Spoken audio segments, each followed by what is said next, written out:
Welcome to the What If It's Not Depression Vodcast. I'm your host, Dr. Achina Stein, and I have this wonderful person to interview and talk with you about, and her name is Elizabeth Yarnell. She's a traditional naturopath, and she and I have gotten to know each other doing this great half-day summit called the Brain Reboot. I got to know her through a mastermind that we're a part of, where like-minded people come together in order to help more people with our services and our gifts and make people better together, or help people get well together, I should say. Anyway, she is a traditional naturopath who empowers people who are suffering from MS, which is multiple sclerosis, or other autoimmune issues to reclaim their health using natural protocols. And in 1999, she went to sleep as usual and woke up blind in her right eye. And that's a common way that some people with MS have learned that they have MS. She was diagnosed with MS at the time and learned that 80% of MS patients experience significant mobility issues within 10 years of diagnosis. So she was very motivated to stay out of a wheelchair, and as a result has made this her life career, and as a result of what she's learned in her journey for her own health. So she's been pretty busy studying how to manage autoimmunity naturally as a traditional naturopath. She's also a certified LEAP therapist, which we'll learn more about. She's worked with hundreds of MS and other autoimmune sufferers in her nationwide clinic using unique, personalized natural therapies to empower them to reclaim their health. She's a TEDx speaker, award-winning author whose cookbook has sold more than 60,000 copies, is a patented inventor, and has been featured on CBS, NBC, ABC, and PBS, as well as in Good Housekeeping, Health, Stewart Living Radio, and many other outlets. So welcome, Elizabeth. I'm so happy we've been able to get together just to talk about what you do to help others. Well, Achina, it's just been such a pleasure getting to know you through our Brain Reboot event and our mastermind. And I'm really excited to chat about this because this is one of my favorite topics, what we're going to cover today. Great. Yeah. So let's dive in. I know I told a little bit about your story, about how you even got involved. I don't know if there's anything in particular that you want to expound upon in terms of your experience, because I think it's so powerful to tell one's own story and hear in their words. Great. Well, I'm so impressed because you really summarized it pretty well. I went to sleep one night in 1999 as usual, and I awoke the next morning blind in my right eye. And I was diagnosed with multiple sclerosis pretty quickly and learned that 80% of MS patients experience significant disability within 10 years. And this was right before my 30th birthday. So this meant that by the time I turned 40, I would be in a wheelchair. Wow. And that wasn't the way I had envisioned my future. So it was actually my then fiance, now my husband of 20 some years, who suggested that maybe my diet might have something to do with what was going on in my body. Mm-hmm. And really, that was the first time that I had even thought about a connection between what I ate and then how I felt or how it made me feel or my body function. And he was a competitive athlete. So he was already into like organic foods and cooking from scratch, things like that. All these things that I had no interest in at the time.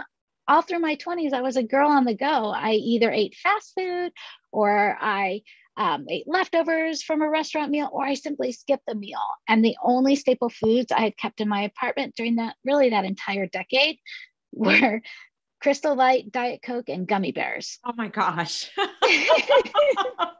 Oh my gosh. Wow. So, maybe not such a surprise that at the end of a decade of living like that my body would really fall apart on me.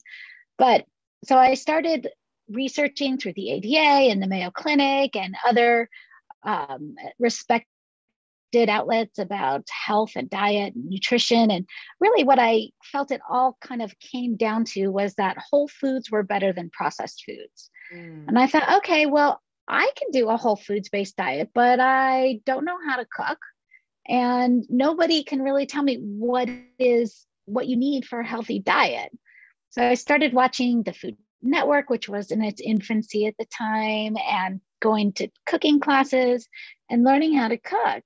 And what I quickly realized was that when you prepare a whole foods-based diet, which basically means making food from scratch, that it is very labor and time intensive. And multiple sclerosis, one of the hallmarks is fatigue. And so that was really difficult to dedicate that much time to preparing my food, not even just the preparation, it's the cleanup that's such a nightmare in so many cases. Right. So one night when we were watching a late night infomercial, my new husband and I, this was in the days before we had cable TV, so we had 3 channels. And the guy says, look, I can make your whole meal in this one countertop appliance. And he puts in dry rice and a can of tomatoes. And then he puts a metal grill, like a barbecue grill type grate over it, and puts chicken breasts on top of that, another metal grate, and then brownies on the top of that, covers the whole thing with a dome, plugs it in and turns it on.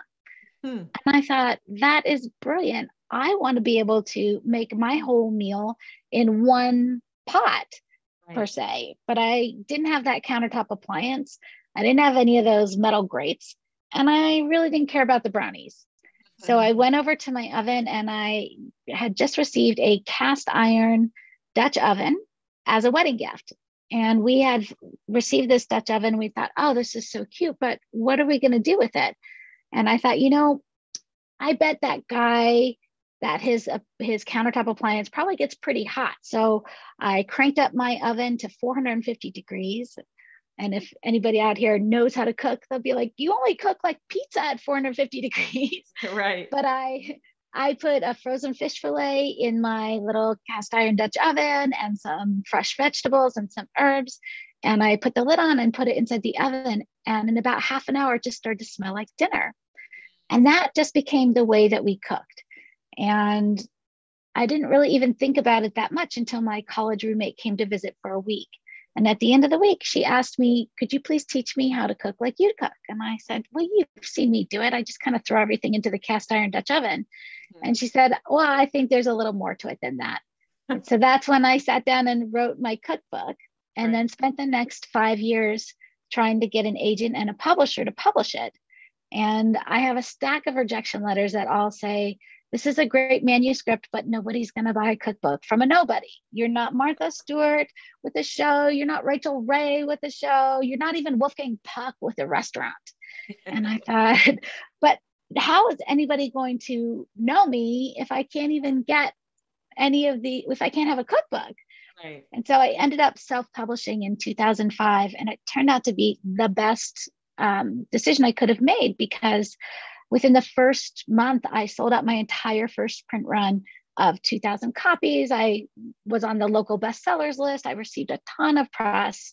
And I went on and sold 15,000 copies on my own, and then got picked up by Random House. And they reissued the book in 2009 under the Clarkson Potter imprint.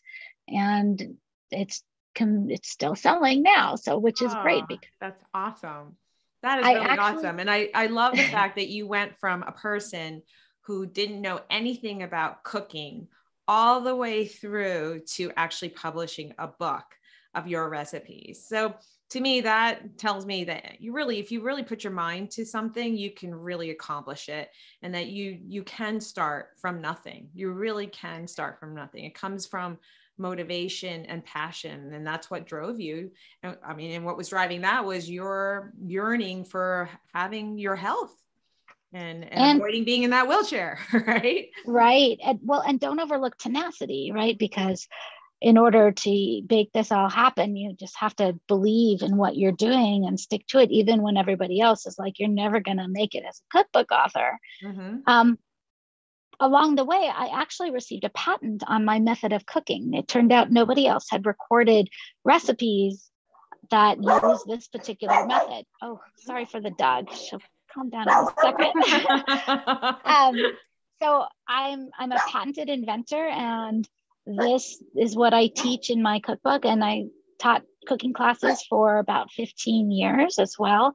And I've toured the country. I think I've given, I don't know, 300, 400 cooking demonstrations.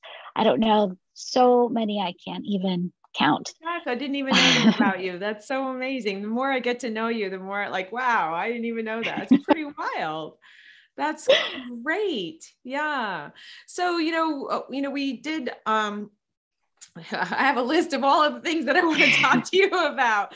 So, why don't we, I know we segued to cooking, but all that cooking has made a difference in your, autoimmunity in terms of bringing down inflammation. And I'm sure that's, that's just one of those factors, that food sensitivities are one factor in terms of creating this perfect storm of autoimmunity. Can you talk more about food in terms of food sensitivities?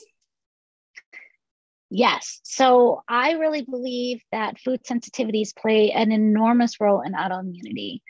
I have spent now many decades now studying autoimmunity, and one of the great pioneers that I follow was Dr. Alessio Fasano, and he is really the father of celiac disease. Yep. And when he first decreed or determined that celiac disease was being caused by wheat, and he presented it at a medical conference, he was basically laughed off the stage. Nobody believed him then, but he really believes that there are 3 factors common to all autoimmune conditions. Right. So the first, he says, is a genetic predisposition toward being hypersensitive. I definitely see that in my family. My mom had migraines and IBS, and my aunt has fibromyalgia, and my cousin has debilitating migraines. And on my other side, my uncle passed away from scleroderma, another autoimmune disease. So my other cousin has Guillain-Barré. Definitely I see that could be a factor, but I also believe that genetic predisposition can be not overruled, but also can be mimicked in some way by hidden parasitic infection. And I think that often hidden parasitic infection is what is constantly triggering the white blood cells to cause the immune response, and that can be put into that equation of Dr. Fasano's. Mm-hmm. The second thing that Dr. Fasano says is common to most, if not all, autoimmune sufferers is environmental triggers. Right. And this is where food sensitivities come in. These are things that are not internal to us. So the whole concept of autoimmunity, the word is an oxymoron. It doesn't make sense. Auto meaning self and immunity meaning allergic. So allergic to self, evolution says not possible, we would have killed you off a long time ago. Right. So really what Dr. Fasano has hit on is that there are environmental triggers, and oftentimes these can be as simple as normal everyday foods that shouldn't be causing a problem. For instance, for myself, one of my most reactive foods is lettuce. Of all the most innocuous seeming foods, lettuce. And nothing that you would ever suspect, because when you're trying to be healthier, what do you reach for is a salad. But for me, lettuce triggers MS symptoms, like serious MS symptoms in my body where they weren't there before. So the third factor that Dr. Fasano talks about as being common to most, if not all, cases of autoimmunity is leaky gut. Right. And that has to do with the chronic inflammation. Permeability, yeah. Increased gut permeability, right? Yeah, leaky gut is a layman's term for it, but the medical terminology is increased gut permeability or gut permeability, right? Yeah. Right. So it is a combination of things: the genetic predisposition, the increased gut permeability, and a trigger of some sort, which he brought to light was gluten, specifically for celiac disease. But it was also brought to light that it's not just celiac disease, but all autoimmune diseases.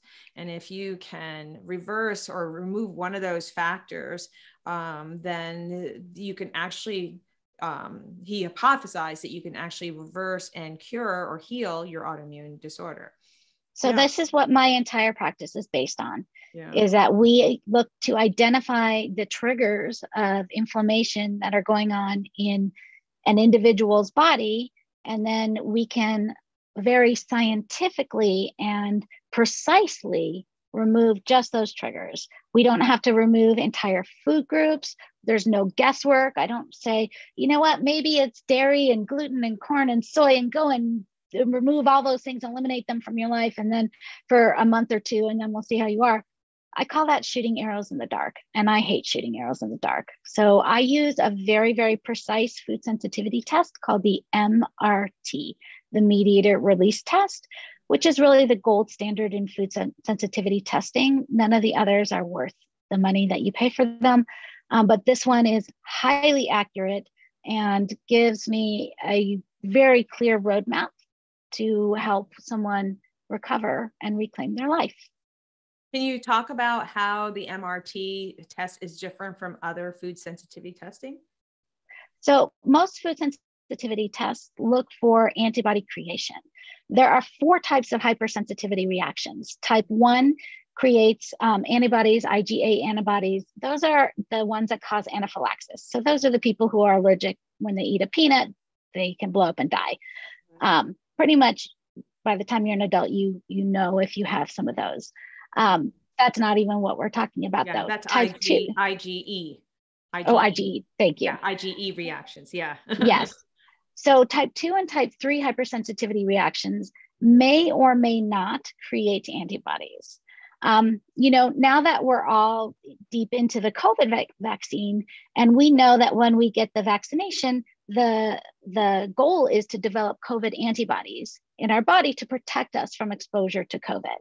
So looking for antibodies in your blood and using them as a way to create an elimination diet is not really helpful, because if I have an antibody to mangoes, shouldn't that mean that I'm now protected from when I eat mangoes? That should be how it works, but that's not how these tests are being used and not what they're being used for. Type 4 hypersensitivity reactions don't really create antibodies. They may or may not, but again, what the MRT does is not look for antibodies, because type 4 hypersensitivity reactions release mediators. Now, the most famous mediator we all know is histamine. We know if we have a bee sting or a poison ivy encounter and we take some Benadryl or another antihistamine, that we can get some relief from the pain that's being caused by the swelling from that encounter. But histamine is only one of 80 or more mediators that the bloodstream can release upon exposure to what it deems to be a threat.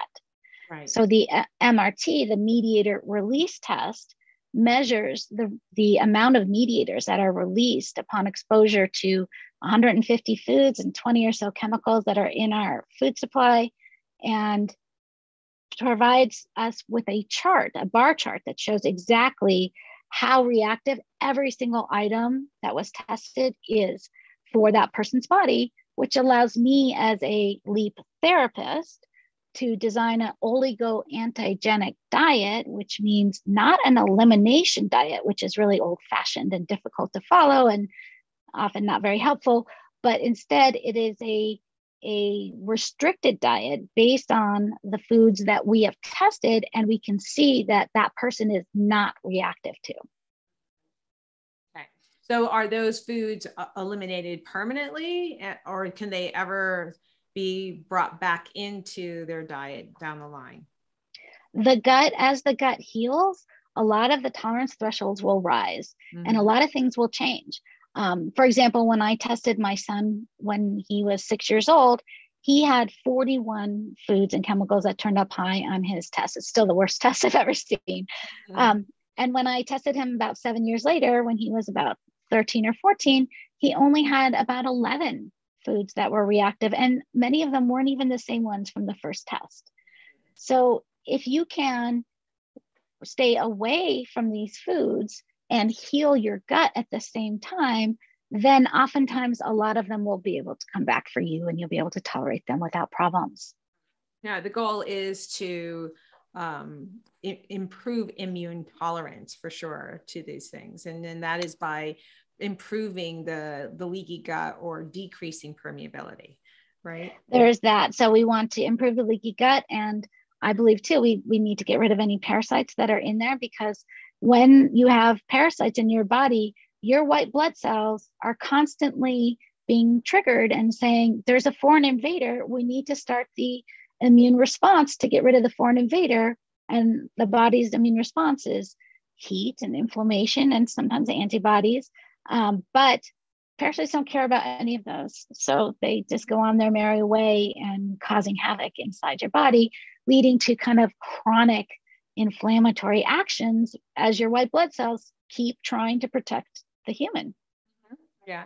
So from my training, I've learned that one indicator of someone having parasites is having a low white blood cell count, not necessarily an elevated blood cell count. So somebody who has, no particular symptoms, but chronically low white blood cell count. So you're talking about having an elevated white blood cell count that might be causing? No, not elevated, active.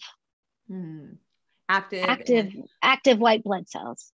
So specifically, so when you have inflammation, that's coming from the white blood cells. Right.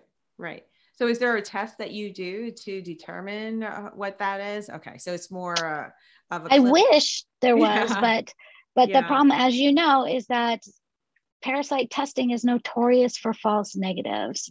And the last thing I want is for someone to spend the money and the time and get the parasite testing done and it come back negative, and then they won't do the treatment, they won't take the protocol, and they think they're clear and they don't get rid of the parasites. Right. Yeah, it is. It's very, very hard to detect parasites. So the testing, it is a very clinical diagnosis, but there are some hints, at least from my standpoint, looking at low white blood cell counts, sometimes when there's a differential, the eosinophils being elevated is sometimes an indicator, but parasites escape detection because it shuts down the immune system on some level. And so parts of the immune system, I should say, and not the whole immune system, so that it could escape detection.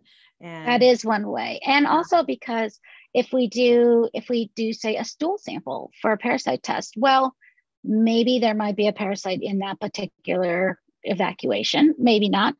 Some parasites are anaerobic, and when they're exposed to oxygen, they really kind of disintegrate. And you can see that happening. And so by the time that sample gets to the lab, there are no parasites there.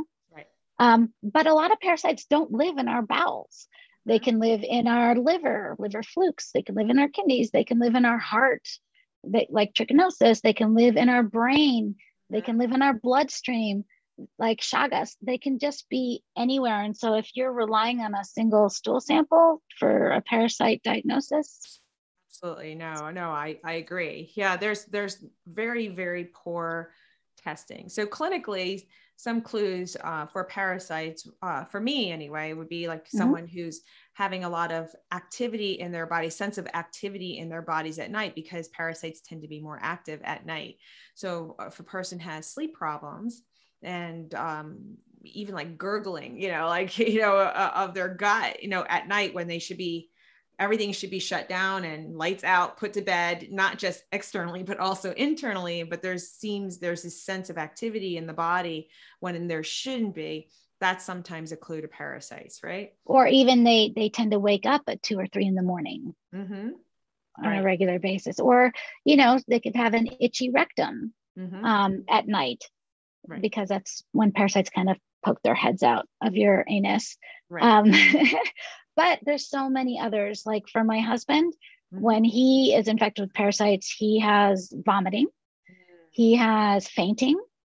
I have fainted once from parasites, but he has fainted numerous times from parasites. Rapid weight loss, can be not able to hold weight on, even after years and years. If you're someone you cannot keep that weight on, and by the same token, you can't take the weight off.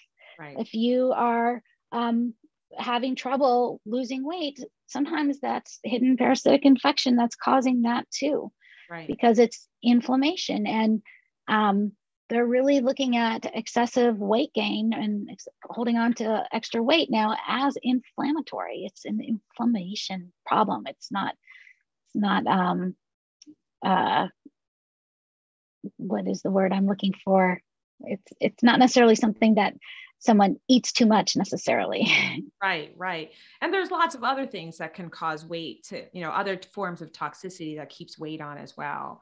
Mold toxicity, there's heavy metals, so it is looking for all the possible variables and addressing each and every one of them equally to see if those are what's playing a part, so getting a good history and with those kinds of things in mind, I think is really, really key. So let's go back to food sensitivities, because I think it would be really great for my audience to understand how, if someone has food sensitivities, how that's connected to having symptoms like depression, anxiety, and even psychosis. Can you talk more about that? So when you have a hypersensitivity reaction and the white blood cells are releasing the mediators, those mediators go everywhere the bloodstream goes. So even though it may manifest for you in your joints, like arthritis, or in your heart, like your lungs, like asthma, or heart issues, or headaches, it's going everywhere. And that includes into the brain. And when the brain, and this is so much more your wheelhouse than mine, but when the brain becomes inflamed, it is very, very difficult to have logical, rational thought. That's the first thing that leaves. That's our most evolved state, is this higher levels of cognition. And those are the things that are hardest to access when our brain is inflamed. We get down to relying on the inner parts of the brain that control our more core emotions, the fight or flight, the mad or angry ones. And so if we think about even when we have PMS, when we are about to get our period and we are maybe bloated and feeling swollen, and then we are moody and teary, and we might be irritable and fly off the handle, all that's inflammation in the brain too. I had a client who was a 5-year-old girl, and her parents were very worried about her. First of all, she had tremendous fatigue. They really brought the stroller everywhere they went. She's 5 years old, and she was still in a stroller much of the time because she just couldn't make it. So that was one of the concerning parts. But another concerning part was that they would go, and she would go to like birthday parties of her friends, and she would always have a complete meltdown, burst into tears, complete melt. They'd have to leave early, take her home. And we did food sensitivity testing on her, and we found out so many things. One was that she was sensitive to chocolate. So she would go to these birthday parties and she would eat a chocolate cake or something, and then she would have this inflammation and it would cause her to burst into tears. Wow. I know that my son, when he eats red food dye, if he eats it, depending on if it's an empty stomach, and then he'll vomit it up within half an hour. But if he holds it down, 7 hours later, he becomes an evil child, and he will be aggressive and lash out at anyone around him. And our whole system of escalating consequences, if you keep doing this, we're going to take this away. And it wouldn't make any difference for him because he was so inflamed. He'd be like, bring it on. Right. I don't even care. He couldn't stop himself. But then 45 minutes to an hour later, he would burst into tears. They'd be like, Mom, I heard you telling me to stop. I wanted to stop. I couldn't, because it was a chemical reaction happening in his body. Right. It's very inflammatory. Yeah. So yeah, I find that most children that I see in my practice, it's usually food sensitivities. And, also migraines, 80% of migraines are due to food sensitivity. So food sensitivities, absolutely, I find, especially as the younger that you are, that it's food sensitivities more than anything. More than behavior, right? So, yes. So our whole perspective of looking at, you're willfully insolent or whatever, your behavior needs to change. Right. It's so misguided in so many ways. It's not acknowledging that there can be a physical component to how your child is acting. And maybe it's what they ate for lunch that is causing this. Yeah. I mean, there's certainly lots of other factors that need to be addressed as well, or looked at as well. But I think what's overlooked quite a bit, especially in the traditional conventional medical world, food sensitivities aren't even discussed, right? So well, maybe correct me sugar. if I'm wrong. Yeah. Because you went to medical school. Did you have a class on nutrition or food sensitivities or anything like that? Nope. No, we had classes on allergies, but not, different, what different allergies are, but not food, not necessarily food sensitivities, or that food was even a factor in terms of causing, symptoms, whether they're physical or mental. So, but my experience is that is the number one thing, at least a major thing for children. And that the younger that they are, the likelihood is pretty high, because there aren't too many other things that are going on, unless they have in their history that they've had, numerous courses of antibiotics, which then changes the microbiome, which then can cause, a dysfunctional immune system, and resulting in leaky gut, like we've talked about. So there are other possibilities, but if you're a 1-year-old or 2-year-old, there's not much else going on that could be, they haven't lived long enough for it to be impacting them. And so food is usually the number one cause. Again, unless there's something else in their history that seriously impacted them, either before birth or at birth, soon after some kind of birth, abuse in their life. Yeah. Or certainly, sexual or child abuse is something that another thing that people overlook. They don't ask the questions. They don't want to ask the questions. It's not even an index of suspicion. It's just this child is behaving inappropriately. So, and then medications, unfortunately, are really a lot of times the first thing that is reached for when there's certainly benefits in some cases. Yeah, you absolutely need to use medication, but the risks are so high, especially, with all the side effects that potentially can occur, especially long-term. And there isn't a whole lot of research to show how it impacts the brain over a long-term basis, so especially a young developing brain. So, there's a lot less risk by trying food first, and also providing foods that are healthy. Like you said, you were drinking Crystal Light and Coke, right? Like, what are they eating? Are they eating at McDonald's every day? Do they have vegetables? Like, what are they eating? That are they having sugar that they're getting? The standard American child diet, which is like mac and cheese, white bread, and sliced turkey, Fruit Loops. Sliced cheeses. Yes. Yeah. But I don't want to give the impression that adults don't have food sensitivities too. They absolutely do. Oh, absolutely. I have the majority. I work with a lot of pediatrics because I love working with kids. But the majority of my practice are adults and of any age. And this can happen. I have an 80-year-old client who just had a major reaction yesterday to natural flavors in something that she ate. And so it can absolutely, in fact, it can often get worse as you get older, because the longer you spend inflamed, the more damage is done to your digestive tract. And we know that 80% or so of our immunity is based in our digestive tract. Right. And that my whole work is foundational. So we look to heal the gut and start there and see what's still left after we do this windshield wiper effect, where we remove any inflammatory items that we can discover, and heal the gut and see, okay, well, what symptoms are still left that we still need to address? Right. And oftentimes there aren't any. Right. Yeah. The other thing that, it's important for people to know that as you get older, you also don't make as the digestive enzymes as robustly. So you might not be making digestive enzymes. You might not be releasing hydrochloric acid or releasing the bile salts that are really, really important to be able to break down those foods.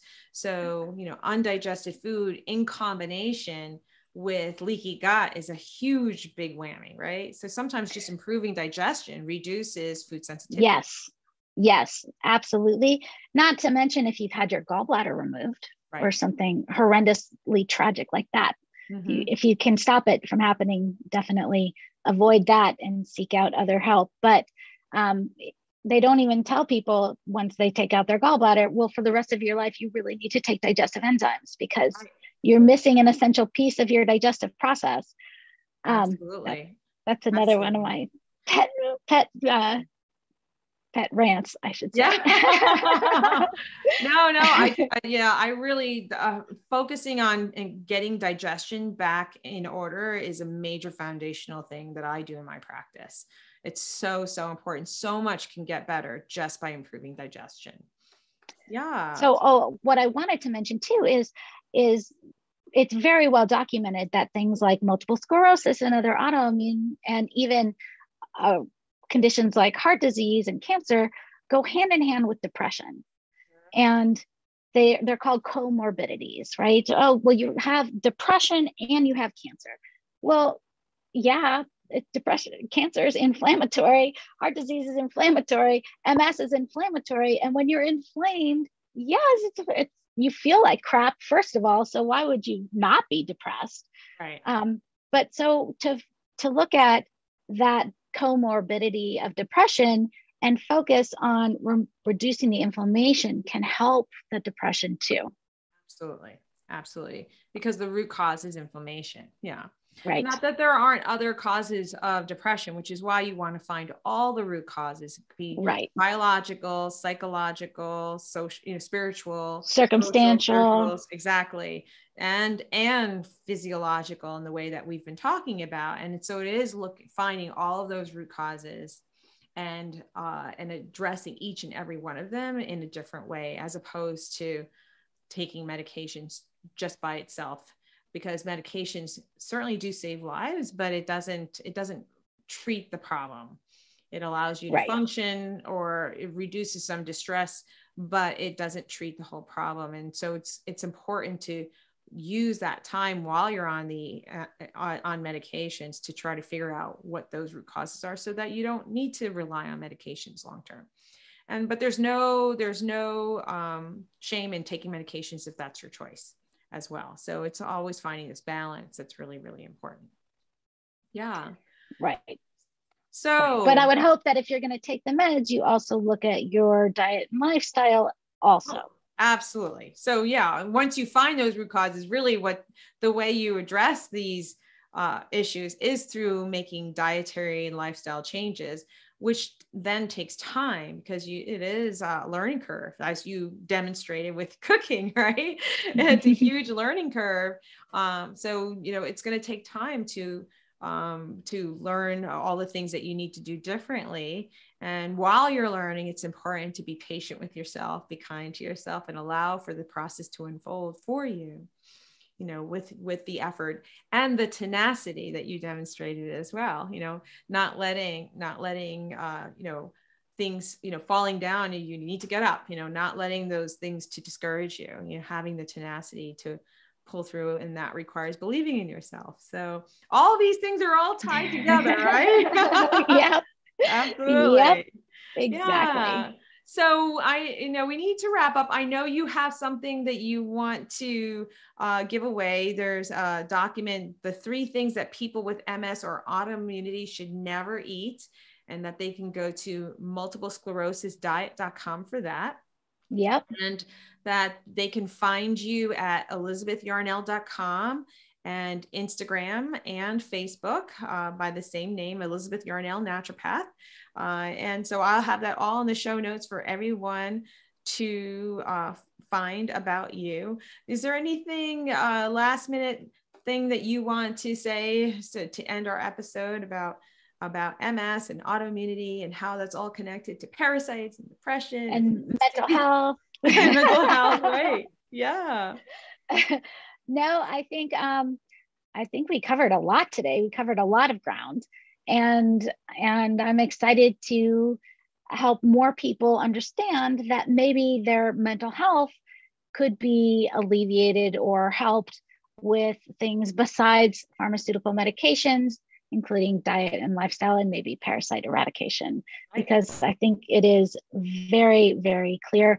One of the things I didn't even mention was the correlation I see between food sensitivities and anxiety attacks. I see definite correlation. And since food sensitivities can take up to 4 days to manifest, sometimes it's not something you ate today or yesterday, but it's something you ate the day before yesterday, or something you've been eating day after day after day, and it has built up to a point where you tip over into that. So, Achina, this has just been such a great conversation. I'm so glad we covered so much ground. Yes, we really have. Yeah, we did a nice deep dive about food sensitivities in particular, which we haven't done in a while. So I really appreciate you doing that with me. Yeah, thank you so much.